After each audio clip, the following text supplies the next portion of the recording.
টেকসই বেড়িবাঁধ চাই, এই স্লোগানকে সামনে রেখে বরগুনা বামনার ঢৌয়াতলা ইউনিয়নের পূর্ব গুদিঘাটা গ্রামে টেকসই বেড়িবাঁধ নির্মাণের দাবিতে বিকেল ৪টায় বিষখালী নদীর পাড়ে ঘণ্টাব্যাপী মানববন্ধন করেছে এলাকাবাসী। মানববন্ধনে উপস্থিত ছিলেন বরগুনা ল কলেজের অধ্যক্ষ গোলাম মহিউদ্দিন, সাবেক মেম্বার আলতাফ হোসেন চৌধুরী, সাবেক মেম্বার মোহাম্মদ মঞ্জু, নান্টো জমাদ্দার, গৌতম বিশ্বাস, কাজী শহীদুল আলম, মোহাম্মদ লিটন, মোহাম্মদ জলিল, মোহাম্মদ মতিউর রহমান সহ এলাকাবাসী। এই সময় বক্তারা বলেন, ঢৌয়াতলা ইউনিয়নের পূর্ব গুদিঘাটা গ্রামে টেকসই বেড়িবাঁধ না থাকায় প্রতি আমাবস্যা এবং পূর্ণিমার জোয়ারে প্লাবিত হয় প্রায় ৫ শতাধিক পরিবাদ। বেড়িবাঁধ না দেয়া হলে সরকার আমাদের একটু বিষ দিক, তাই খেয়ে আমরা গ্রামের সবাই মরে যাই একসাথে। এই যে পানিতে আমরা রাঁধতে পারি না, খাইতে পারি না, স্কুলে যাইতে পারে না, গরু ছাগল হাঁস মুরগি মরে ভাসে যায়। এই তো মনে করেন পানির জন্য পানি আসছে, আবার আমরা এখন তো চুলা টুলা পাততে পারি না, ঘর দুয়ার সারি নাই, কেমনে সারমু? এত কাদা, এত মাটি, এত কষ্ট, সেরম খাইতে পারি না, খেতে ধান হয় না। আমাগো বন্যা আইলে এমনি জোবাই পানি আইলে ঘর দুয়ার তলাইয়ে যায়, আমরা যাতায়াত করতে পারি না, স্কুলে যাইতে পারে না পোলাপান।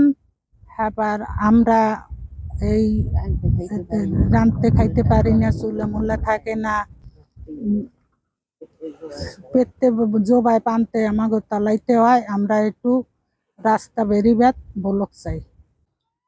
আপনারাই জানেন যে কি অবস্থা হয়, তলাইয়ে যাই, এখানে তো জানের কোনো বাসনা থাকে না।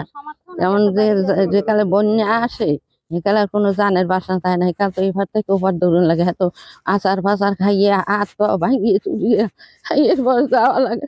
আবার যে পানি টানে আইলে পোতাও থাকে না, লয়না আমার পোতায় মারিও নাই, ওরা মারিও নাই, এমন ভাবে খাই। যদি আপনারা সবাই সহযোগিতা একটু বেরিবেটা বানিয়ে দেন তো একটু করে শান্তি থাকতে পারে লোক দিয়ে। ২,৫০০ মানুষ আছি, কিন্তু আমরা এখনো চুলায় পানি আমরা রান্না করতে পারি না। যদি আমাকে বেরিবাদ দিয়ে ব্লক না দিয়ে দেয়, তাহলে আমরা অন্য কোনো জায়গায় যাইয়া ঘরবাড়ি করার মতো ক্ষমতা আমাদের নাই, নাইলে আমাদের ওই পোলাপান নিয়ে বাঁচতে হইবে জলে। আমাদের এলাকা প্রত্যেক জোয়ারে পানিতে ডুবে যায়, কৃষি বাধা নষ্ট হয়ে যায়।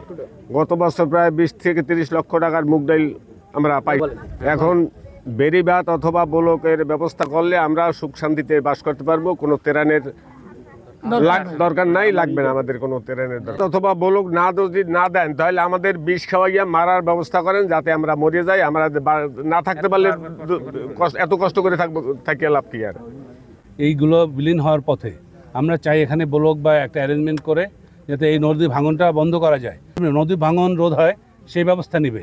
এবং এখানে 2 কিলো আসছে বেড়িবাঁধের এই ব্লকের, যদি এর সাথে আর 3 কিলো করা হয় তাহলে এই পুরো অঞ্চলটা রক্ষা পায়।